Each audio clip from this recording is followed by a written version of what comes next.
Uchimura, a highly capable employee, never gets promoted despite his efforts. His boss sends him on an overseas business trip. Unexpectedly, Uchimura excels, reviving a nearly bankrupt factory without company support. Just as things stabilize, he is transferred again, and before he can react, a scooter-riding elderly woman knocks him into another world. The Demon King, impressed with Uchimura's work history of reviving the factory over 5 years, recruits him as one of the 4 Heavenly Kings. The position offers a salary and authority equivalent to a corporate chairman, complete with the power to manage subordinates and a private office. If Uchimura refuses the position, the Demon King promises to send him back. After years of feeling undervalued, Uchimura is tempted by the offer, but doubts himself due to constant belittlement at his previous jobs. However, the Demon King praises him. Ulmanda, one of the 3 Heavenly Kings, doubts a human's ability to serve in their ranks. The other 2 kings agree. Convinced of Uchimura's intellect, the Demon King decides on a non-combative test. Uchimura must negotiate with the Minotaurs to join the Demon King's army. Stunned by the task's significance, Uchimura is encouraged by the Demon King's faith in him. He decides to face the challenge head-on. As he opens the door to meet the Minotaurs, Uchimura is nearly overwhelmed but is shown by Ulmanda that the negotiation is more about managing conflict. The Minotaurs are actually eager to join. Uchimura is initially intimidated, but after recalling a similar situation from his overseas experience, he prepares to negotiate seriously. Ulmanda reports to the Demon King, skeptical of Uchimura's ability, but soon notices a change in his demeanor, showing readiness and confidence to build trust. The next day, Ulmanda skeptically enters the negotiation room and finds it filled with straw. Assuming Uchimura and the Minotaurs had argued, she is surprised when Uchimura informs her that the negotiations were successful. The Minotaur leader is currently discussing integration details with the Demon King. Ulmanda asks why, and Uchimura explains that the negotiations had actually gone well before. The Minotaur's repeated no was due to a language difference. In their speech, no signifies agreement. After chatting with the Minotaurs and learning about their customs, Uchimura was able to continue the previous negotiations. The straw in the room is also part of Minotaur customs, serving as their bedding. Confiscated straw meant they had to sleep on the floor, causing their irritable appearance. Ulmanda realizes her mistake in not understanding the Minotaur leader and feels guilty for the misunderstanding. The Minotaur leader apologizes to Ulmanda, acknowledging their mutual lack of understanding. Now that they are colleagues, they agree to start anew. Afterwards, the Minotaurs leave with their straw. The Demon King is pleased with Uchimura's abilities and decides to officially appoint him as one of the 4 Heavenly Kings. Ulmanda no longer objects, and the Demon King presents Uchimura with a bracelet as a token of his new status, affirming his trust in Uchimura's capabilities. Uchimura is moved, and Ulmanda welcomes him warmly, suggesting that sometimes changing environments is necessary for happiness. Newly appointed, Uchimura is still somewhat dazed, but determined to meet the expectations set by his impressive new office and the Demon King. He decides to greet the other Heavenly Kings. Sylfield is not in the office, but his assistant, Belenda, is. Uchimura plans to visit later as Ulmanda informs him of a new assignment. Their demon army, a new power, must collaborate with neighboring demi-human tribes. The Ogres hold significant influence locally. Negotiating their allegiance would be ideal, but challenging since they are currently adversaries. However, the Demon King believes in Uchimura's capabilities and assigns Ulmanda as his bodyguard. Despite her tsundere attitude, Ulmanda grudgingly admits no one can harm Uchimura with her around. Before the negotiations, Uchimura seeks intelligence from Gainum, another one of the 4 Heavenly Kings, and a demi-human leader. Gainum provides insightful information about the formidable opposing chieftain, but appears to have some unresolved issues with Ulmanda. The negotiations with the hostile tribe begin promptly. The opposing side starts with an intimidating stance. Uchimura prepares to face a tough opponent. The elderly tribal leader insists on a rigid protocol, forbidding them from responding before he asks questions. Ulmanda struggles to control her temper when the opposition starts with provocations, even demanding the Demon King's head. Uchimura pulls her aside, explaining that the leader doesn't truly intend to negotiate but is provoking Ulmanda to sabotage the talks. Despite being upset by their tone, Uchimura knows they cannot afford to react emotionally at the negotiation table and must find another way to gain the upper hand. The next day, the elderly chieftain's daughter, Princess Olulu, approached them, pleading for help to dethrone her father.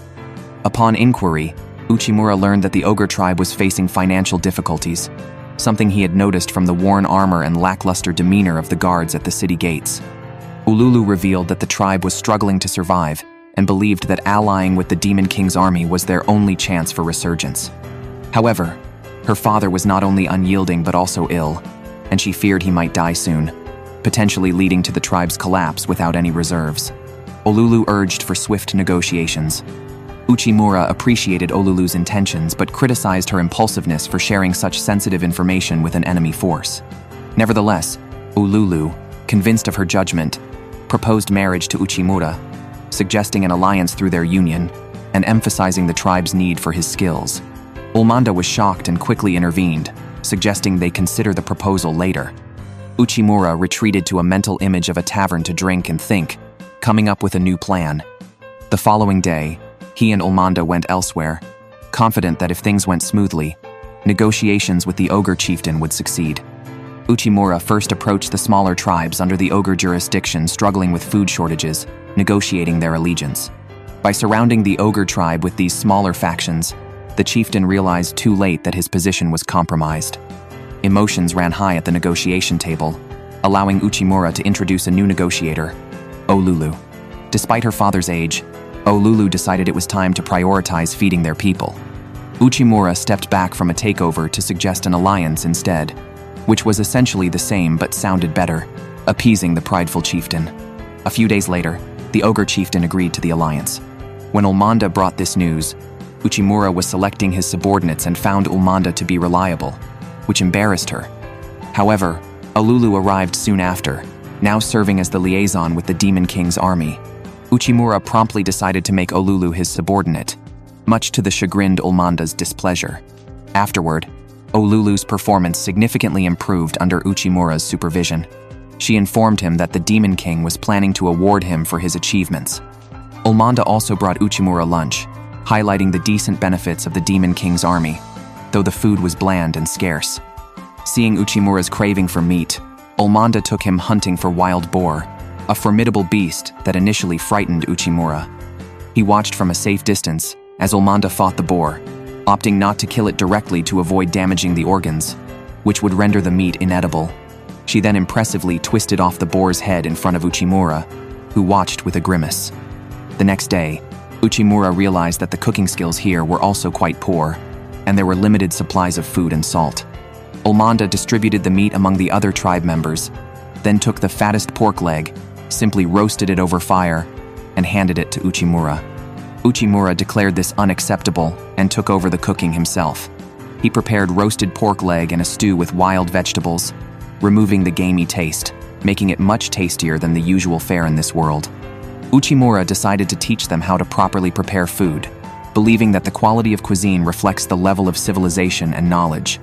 Their army's goal was to elevate the cultural standards of the demi-human tribes. Additionally, only the demon race could use magic, while other demi-humans needed to learn different combat techniques. Uchimura was curious about Sylfield, one of the 4 heavenly kings, and a puppet figure who often attended meetings remotely. Later, Ulmanda took Uchimura back to the Demon King's army. On the way, Uchimura suggested that Ulmanda could also use weapons in battle, since relying solely on magic was not sufficiently lethal and required time to restore a body transformed by magical power. This suggestion unexpectedly angered Ulmanda, who thought she had misjudged Uchimura and stormed off through the forest, leaving Uchimura unable to catch up. The Demon King, hearing about the incident, asked Uchimura what happened between him and Ulmanda. Uchimura blurted out that he was unworthy of being one of the 4 heavenly kings as he couldn't even manage interpersonal relationships. The Demon King instructed Uchimura to reconcile with Ulmanda quickly and to start learning more about the knowledge of this alternate world. Uchimura, not understanding why Ulmanda was angry, went to observe the 2 main races, the demi-humans and demons. He noticed that the demons dressed very lightly, which led him to research. He found out that the demons pride themselves on physical strength and combat ability, dressing minimally to showcase their well-trained bodies. Therefore, Uchimura's suggestion that Ulmanda should dress more conservatively was perceived as a denial of her physical training efforts, explaining her anger. Meanwhile, Ulmanda thought Uchimura disliked her because he never complimented her physique. She confided in Olulu, who, working closely with Uchimura, knew that human and demon customs differed and suspected a misunderstanding. Ulmanda, realizing her mistake, regretted her reaction. Ululu encouraged her not to fear failure and to try again. At the same time, Uchimura, having an epiphany, rushed out to find Ulmanda, who was also searching for him. When they met, they openly discussed their thoughts. Uchimura complimented Ulmanda's physique, which embarrassed her. She apologized for her subjective view of him. Uchimura was pleased, feeling they could continue to be good partners. However, to Ulmanda, a good partnership sounded like a subtle confession. Later, the Demon King praised Uchimura and presented him with a magical gem as recognition. Uchimura was touched but said the achievement was not his alone. He decided to give the gem to Ulmanda, symbolizing their collaborative effort. Ululu sighed, knowing that giving a magic gem to someone of the opposite sex in this world was akin to a marriage proposal. Uchimura was suddenly summoned by the Demon King. Although unsure of what had happened, he was confident in his ability to handle the situation. The Demon King critiqued Uchimura for his lack of confidence. This time, he called Uchimura to address conflicts between the demi-human and demon races due to magical disparities, hoping Uchimura could develop a magic that both could use. He also gave Uchimura a magic stone and assigned his magical research scholar, Sylfield, cautioning that Sylfield was difficult to deal with. Uchimura began researching immediately. This type of magic stone condensed demon magic into a solid form that could be used as an external resource. Ulmanda, still delighted from receiving a magic gem previously, paid no attention to Uchimura's intense research.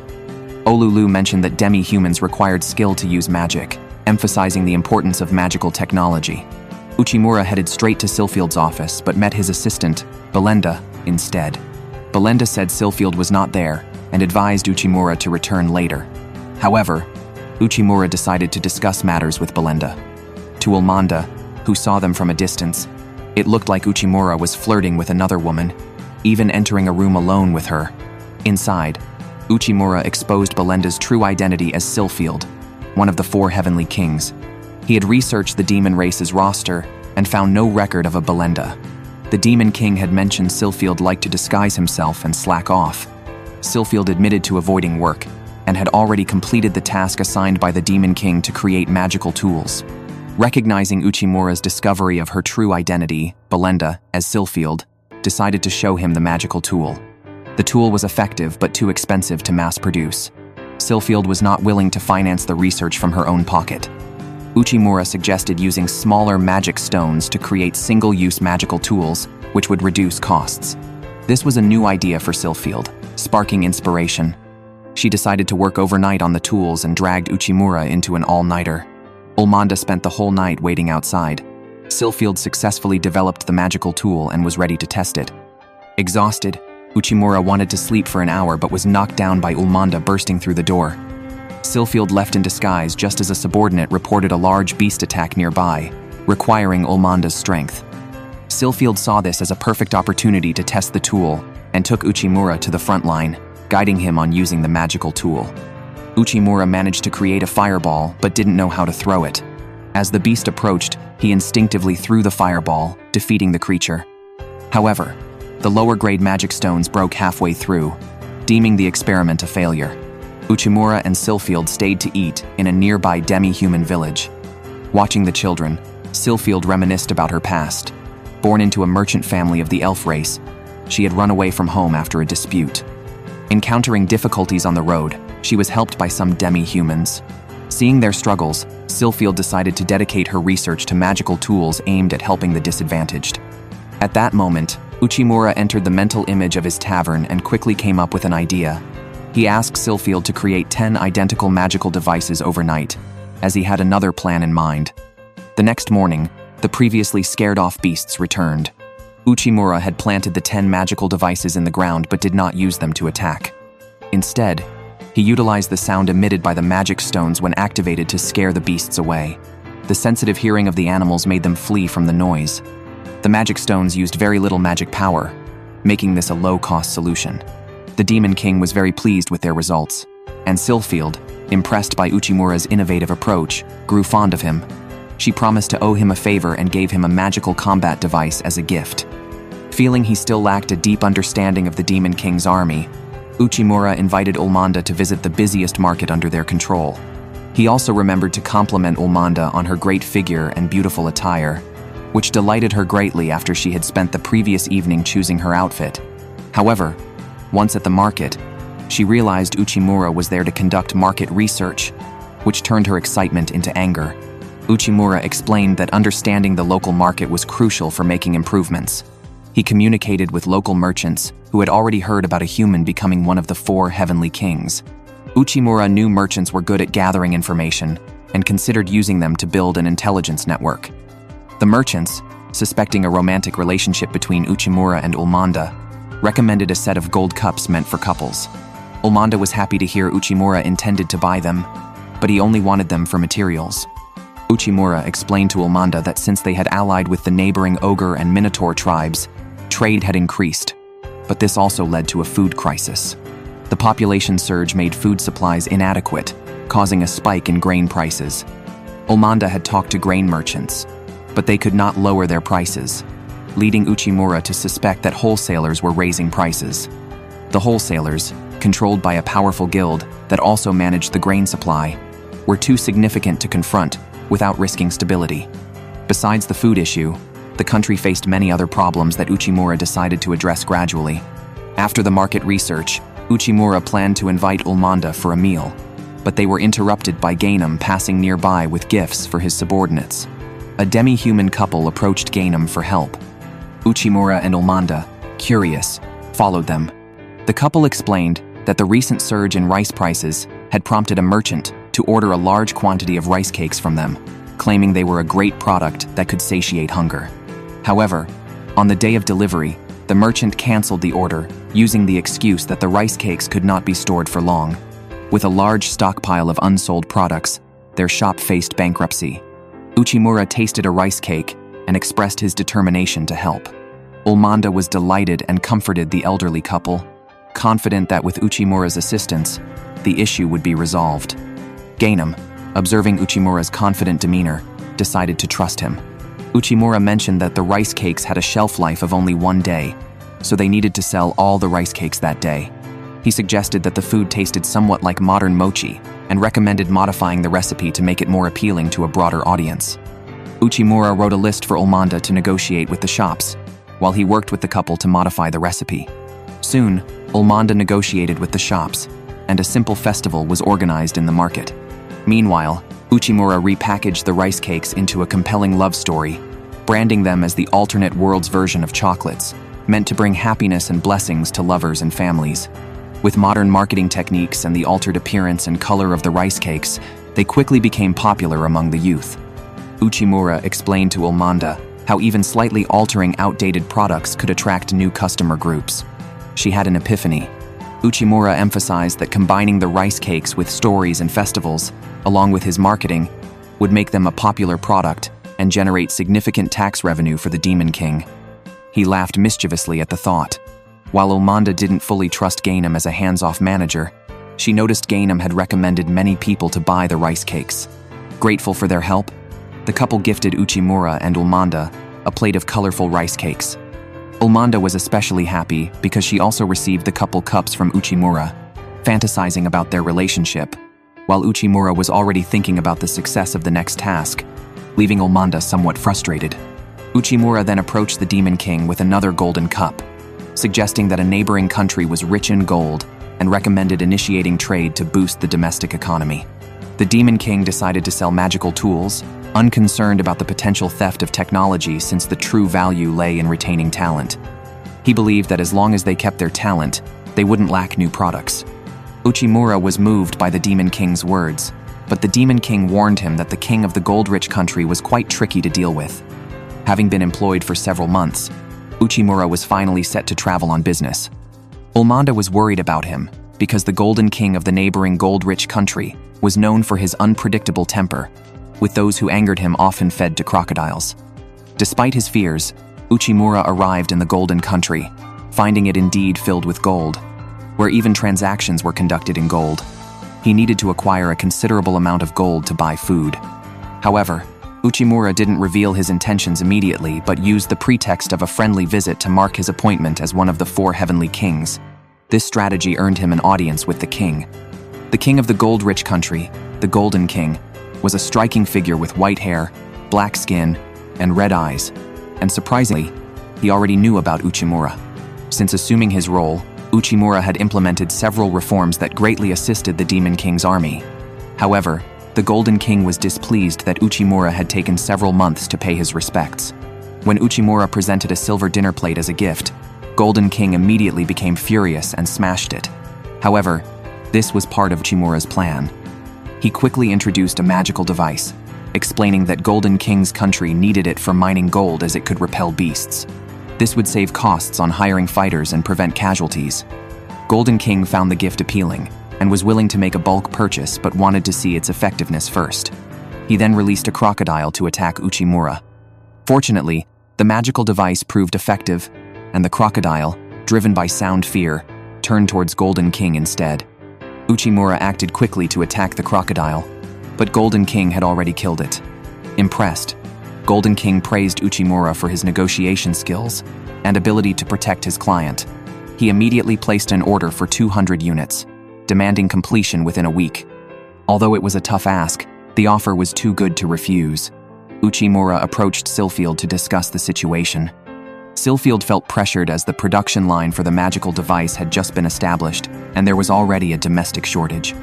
Fortunately, Uchimura knew that all critical areas had already received their devices. Caught slacking earlier, Silfield had no choice but to work overtime. Soon, Golden King's aide brought news that the magic stones were so effective that they wanted to add another 100 units to the order. Uchimura and Olulu averted their eyes, feeling guilty. However, the 300-unit order brought in a deposit of 150 million, largely because Uchimura used psychological anchoring during negotiations. Golden King assumed that anything brought by one of the 4 heavenly kings must be of high quality. Seeing the silver item, he recognized its fine craftsmanship but, as a ruler of a gold-rich country, was not impressed until he smashed it, assuming what Uchimura offered next had to be the best from the Demon King's army. This led to a high valuation of the magical devices, allowing Uchimura to profit greatly. Soon, another order from Golden King arrived. This left Silfield displeased as the huge orders necessitated hiring new factory staff. The first batch of 200 units was delivered, and Uchimura knew that such useful magical devices would likely lead to more orders. He smiled, confident in his plan, and enjoyed a celebratory drink in his mental tavern. However, news soon arrived from Golden King, wanting to cancel the orders because someone else was selling the same magical devices at half the price. News of the order cancellation spread quickly, and rumors started that Uchimura had caused trouble. Uchimura wondered if he had offended Golden King or if a counterfeit product had emerged so quickly. Accustomed to corporate culture, he was prepared to take the blame and apologize to the Demon King for underestimating Golden King's unpredictability and not considering the consequences of the large order. However, the Demon King told him that no one is infallible and considered Uchimura's failure as a step in his growth, encouraging him to learn from this experience and move forward. Uchimura planned to apologize to the affected demon departments. Gainem was not angry and even encouraged him. Uchimura then apologized to Silfield, who was reading a book and appreciating her newfound free time. As for Ulmanda, she took Uchimura to the courtyard, tied him up, and they had a barbecue to relax. Just as the atmosphere was getting better, Olulu came over with some fruit. She realized she might be interrupting and felt a bit embarrassed, but Ulmanda didn't mind. Uchimura was grateful for both their encouragement and the Demon King's trust. He decided to bounce back and recover from this setback. The person who caused Uchimura such a significant loss was a pigman merchant, the same one who previously sold grain at high prices. Uchimura believed that Silfield's technology could not be replicated so quickly. He suspected that the half-price magical devices were likely those that had been given away for free and then sold. The areas where they distributed free magical devices were regions plagued by beasts. At that time, Ulmanda reported that the places where they had distributed the magical devices had not seen any reduction in beast attacks. Uchimura decided to recall all the magic stone devices. Upon arriving at the scene, they found that the magical devices were missing. If the villagers had sold them, they would have kept a few to protect the village from beast attacks, as failing to do so would jeopardize their ability to grow food. Uchimura suspected another group was involved. Stealing without needing to develop the devices themselves would naturally keep costs low. Soon, By analyzing the theft pattern, Uchimura deduced the next village to be targeted and went there with Ulmanda to catch the thieves. They indeed saw the thieves, but Uchimura did not let Ulmanda chase them as he had already planted explosives in those magic stones. The thief, a pig-headed merchant from the Butagarian tribe, known as the Prophet and Death Merchant, made his money by buying low and selling high. He had been eyeing the Demon King's army, and upon learning of their connections with the gold-rich country, he investigated the items sold by the Demon King's army. Seeing a business opportunity, he immediately tried to replicate them but failed. Thus, he resorted to stealing them, operating with zero costs, which was quite despicable. Butagarian believed there was no honor in business. Making money was all that mattered. However, he was arrested while trying to leave with gold bricks, as he had angered the already irritable Golden King by supplying substandard magic stones. Butagarian realized that the stolen stones had been trapped. Golden King had called Uchimura over. Butagarian had heard of Uchimura, reputed for his immense strength and having subdued the Minotaur tribe leader. He did not dare to offend Uchimura. Uchimura reported the theft of domestic products, revealing that researchers had made sophisticated replicas interspersed with real items to protect the villages, baiting Butagarian into stealing them. Uchimura openly exposed Butagarian in front of Golden King. Knowing escape was futile, Butagarian quickly knelt and begged for mercy. Despite facing many humiliations in business, he was willing to do anything for money. Now, to save his life, he offered all his wealth to Golden King. However, Golden King sentenced him to death, and Butagarian was about to be devoured by crocodiles when he desperately pleaded for his life, mentioning his children at home. Uchimura, a modern man, could not stand by and watch someone be killed, so he intervened. Butagarian was a typical profit-first merchant, but Uchimura had investigated his deeds, which largely motivated his rescue. Golden King was furious, but Uchimura methodically explained that the country from which the gold refining powder was sourced was now in a war and had restricted its sale. Butagarian, to secure exclusive distribution rights, had collected food and supplies for refugees there. Although he charged some money, it was a life-saving grace for those who couldn't otherwise obtain supplies. Thus, Butagarian was called Death Merchant, locally. Uchimura argued that killing Butagarian would be a loss for Golden King. Golden King actually stopped, puzzled why Uchimura would intervene since they weren't allies. Uchimura simply stated that he helps others in trouble without considering profit. This amused Golden King, who then spared them both.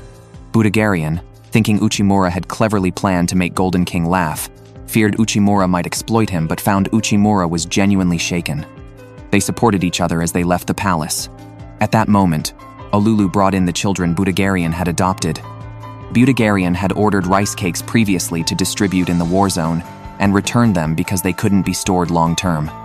Uchimura had suspected foul play and investigated, discovering Butagarian's adoption of many children in the war zone. Although he lacked moral boundaries in business, his connections were extensive. Uchimura decided to use this act of grace to have Butagarian help sell magical devices abroad. Butagarian agreed to change his business methods and promised to sell good quality products for Uchimura.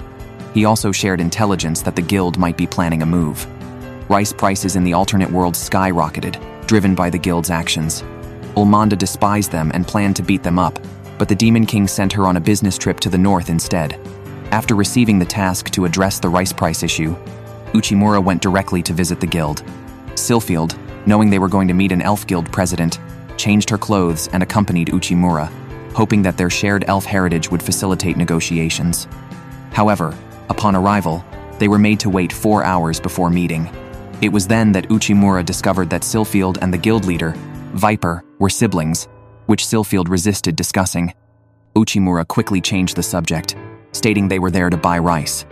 Viper demanded that Uchimura kneel to purchase the rice, then laughed it off as a joke but still sold the rice at a high price, remarking that Uchimura was too easy to manipulate. Unfazed, Uchimura inquired about Sylfield and Viper's relationship.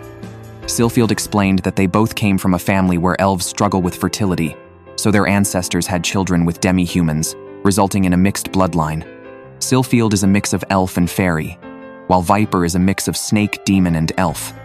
When greed surfaced in their lineage, Viper's group of merchants burned down elf villages and sold their kin as slaves, leading Sylfield to sever ties and leave the family. As Uchimura and Silfield were about to leave, a blonde girl, Nia, sought their help. Silfield noticed Uchimura's particular care for the girl and wondered if he might be a copper alchemist, contemplating whether to eliminate him. However, she overheard Uchimura asking Nia why she reported Viper.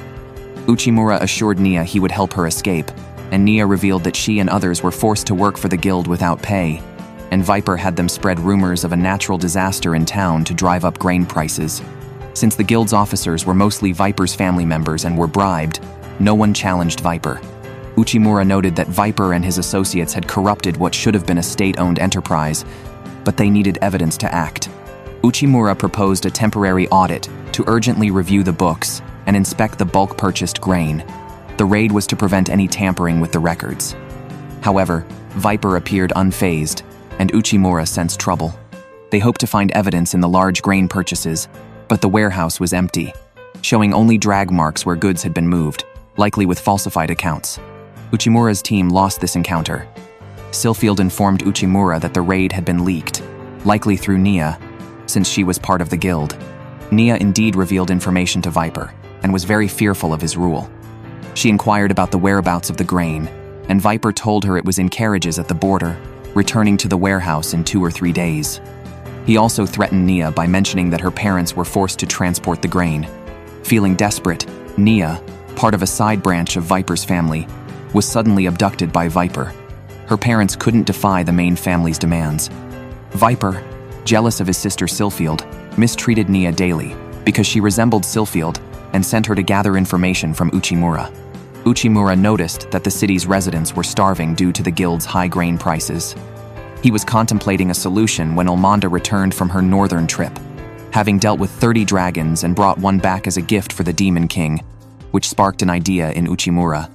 When Nia visited again, Uchimura revealed his new strategy, named Dragon Strike, involving processing the 30 slain dragons into smoked meat to distribute as food. He kept the details from Nia, suspecting her of leaking information. That night, Nia went through documents and encountered Silfield, feeling conflicted about her for abandoning a privileged background and suffering abuse because of her resemblance to Silfield. Ultimately, Nia despised Viper more for his jealousy. Nia leaked false information, expecting Viper to sabotage the food distribution by claiming it would happen in the suburbs.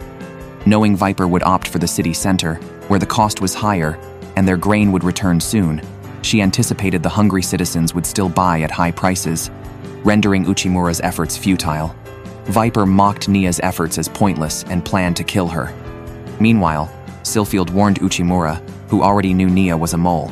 He had noticed bruises on their first meeting and her choice of modest clothing despite being from a demon tribe. Uchimura saw despair in her eyes, reminiscent of former colleagues who struggled against oppressive corporate systems. Viper thought Uchimura aimed to win by speed, confident their grain would return faster. However, the next morning, Viper was informed that Uchimura was distributing rice while their guild's grain hadn't yet returned. Silfield confronted Viper, revealing Uchimura had no intention of distributing dragon meat. Instead, he had enlisted Butagarian, who used his connections to buy large quantities of grain from a neighboring country where dragon meat was considered a delicacy, trading it for grain without spending any money. Viper claimed it was impossible and accused Uchimura of stealing the grain. However, Silfield pointed out that Uchimura had foreseen the guild's misdeeds and had already arranged for grain purchases before their meeting. Uchimura had knelt to Viper, hoping to get food to the citizens sooner. Viper had been manipulated by Uchimura from the start and was foolishly proud of himself. Viper had spent a lot of money on grain and was now facing bankruptcy. Silfield intended to capture Viper, but he was protected by guards. However, Silfield used her magical sword to defeat the guards. Viper planned to flee and make a comeback, but was surrounded by Uchimura and other merchants as he stepped outside. Uchimura had already united other guild merchants, and they voted to expel Viper and his family from the guild. This vote was even conducted openly because Uchimura had previously rescued Nia. Seeing how a child had been mistreated, the merchants united either out of sympathy or a desire to overthrow Viper. With their support and solid evidence, Viper's expulsion and bankruptcy were certain. Viper begged on his knees, not realizing his faults, thinking only of his impending death and hoping for Uchimura's sympathy. But Uchimura was unforgiving towards true scum and prepared to arrest Viper. Viper tried to attack Uchimura, but was severely injured by Silfield. Before leaving, Viper shouted, admitting he had manipulated grain prices, but claimed he hadn't lied about an impending natural disaster. Nia apologized to Uchimura, who surprised her by offering her a job as his secretary. Nia learned that the delay in Viper's grain delivery was due to her father, who had sabotaged the lead carriage to protect his daughter, thus buying Uchimura time to distribute their grain. Afterward, Nia stayed with Olulu to learn more. Meanwhile, Uchimura reminisced about former colleagues in his mental tavern. However, he was soon summoned by the Demon King as a disaster was approaching. Ulmanda informed Uchimura that most disasters were natural, but this time it was a tangible threat. The dragons Ulmanda had previously fought were part of this disaster, known to form swarms attacking villages and nations, sometimes destroying them. Ulmanda and Gainham needed to fight, while Sylfield was tasked with predicting where disasters might strike. Uchimura's new mission was to support the front lines of the disaster area. Gainham was leading soldiers on the front lines against dragon attacks. Uchimura arrived just as a wave of dragons approached. Cooperation between the demi-human and demon tribes was poor, leading to exhaustion after each battle. There was also discrimination due to their different magical abilities, causing dissatisfaction among the demi-humans towards the demons. Realizing this, Uchimura spoke with Gainham, warning that the fortress would fall within days if the internal divisions continued. So, Uchimura offered a suggestion. The demon tribe had high combat power but lacked teamwork skills, whereas the demi-human tribe, though weaker, excelled at coordinated fighting. Opposition between the two would suppress their strengths. Additionally, there was a shortage of logistical support. The fortress was running low on food, especially for the demon tribe, whose magical energy consumption made their food needs much greater than the demi-humans. Cultural differences between the tribes could normally be tolerated, but on the front line of battle, life-threatening situations could exacerbate unresolved negative emotions. Gainham agreed, recognizing Uchimura had pinpointed the issue, and asked for a solution. Uchimura requested the fortress's map and noticed an abandoned village nearby. Its residents had fled due to monster attacks, but the buildings were still usable. Uchimura had a plan forming but needed to persuade both the demon and demi-human tribes. Gainham assigned him the task as Uchimura, belonging to neither tribe, was seen as neutral. Uchimura's reputation for resolving legion crises had earned him a hero's title. Gainham appointed him to lead the fortress, giving him a dramatic introduction. Uchimura accepted the role, starting with an inspiring speech that won the trust of both tribes, whom he organized into sword and shield teams. During the next dragon attack, Uchimura's strategy proved effective. He placed the demi-humans inside the fortress for defense and positioned the demons in the nearby village. When attacked, the demi-humans would hold the dragons at the front line and ring the fortress bells. Hearing this, the demons would quickly join the front line and engage in battle, minimizing disputes and easing tensions, making the fight against the monsters much quicker, as if previous difficulties were merely an illusion. Uchimura also set up a supply transfer station in the rear. Previously, resources were distributed equally to all fortresses, leading to some medicinal supplies being wasted after battles. The transfer station allowed for resources to be allocated based on the specific needs of each fortress's battle phase, preventing resource waste or shortages. Gainham remarked that Uchimura was indeed very capable. Ulmanda, after bathing, came to report that she would return to headquarters to report on the battle situation and expressed her gratitude to Uchimura. However, Uchimura had not disclosed to them that his plan had a critical flaw, which he was trying to resolve. He also noticed that these dragons consistently attacked the same fortress and wanted to identify the root cause. Just then, Uchimura received news that the dragons had changed their course and were attacking 2 other fortresses, with many bypassing the defenses and advancing towards the Demon King's city. Ulmanda was fighting alone outside the Demon King's city. Uchimura immediately rushed back in a carriage, only to find Ulmanda severely wounded and fallen. The Demon King's city was defended by Ulmanda. Uchimura was deeply concerned about her injuries, but he also needed to address the dragon attacks, so he stayed up late devising a plan. The dragons had breached the fortress, causing damage to many villages, including the Ogre tribe where Olulu was from. Noticing Olulu's concern for her homeland, Uchimura assigned her to lead the defense efforts there. Afterwards, Uchimura exhaustively researched alone, staying up consecutive nights until he could no longer absorb the information or even imagine his mental tavern. The Demon King noticed something was wrong with Uchimura and directly ordered him to rest, explaining that poor rest could lead to flawed decisions and endanger more people. Uchimura realized the wisdom in these words and decided to rest, grateful for the Demon King's concern, which he thought was a dream, not realizing it was actually the Demon King's true form. After a good sleep, Uchimura felt much better and returned to work with renewed focus. He consolidated intelligence and battle plans and returned to the front lines with what he called the final resistance plan. He had discovered that the dragons changed their attack locations because the fortress's female soldiers had been sent to the rear for rest. The dragons primarily targeted areas with powerful demon tribe women. Uchimura decided to use this information, gathering many female soldiers to lure the dragons to a fortress stronghold where a large force awaited to ambush them. The plan to use the female soldiers as bait, along with full troop deployment, could potentially shake the soldiers' morale. Gainem watched to see how Uchimura would handle this, but to his surprise, Uchimura openly expressed his vulnerability, telling everyone that being weak did not mean being powerless. By uniting everyone's strength, they could overcome the disaster. He emphasized that there are no absolute heroes in the world. Only united people can become true heroes. His sincerity convinced everyone, although Uchimura himself was very nervous. Gainem noticed Uchimura's anxiety and embraced him, encouraging him as the final commander to remain strong. As the operation commenced, it successfully attracted a large number of dragons. The female soldiers stood at the center, performing ranged attacks as bait, while other demi-human soldiers stood nearby to prevent the dragons from capturing them. Uchimura directed from a high position, using a magical device given to him by Sylphield to fight. After dealing with the smaller dragons, they faced a new challenge as a giant dragon appeared. When smaller dragons were defeated, larger ones appeared. As Uchimura felt despair, he still remembered to tell the demi-humans to escape. Just then, a giant dragon targeted them. At this critical moment, Ulmanda arrived. She had just recovered, but remembered Uchimura's advice to maximize magical power. She had learned to compress her magic, and together with Gainem, managed to gather the fortress's 4 kings to successfully eliminate the giant dragon. Ulmanda collapsed after the battle, and Uchimura caught her, urging her to ring the victory bell. However, Uchimura knew things were not that simple. A disaster capable of destroying a nation wouldn't be so easily defeated.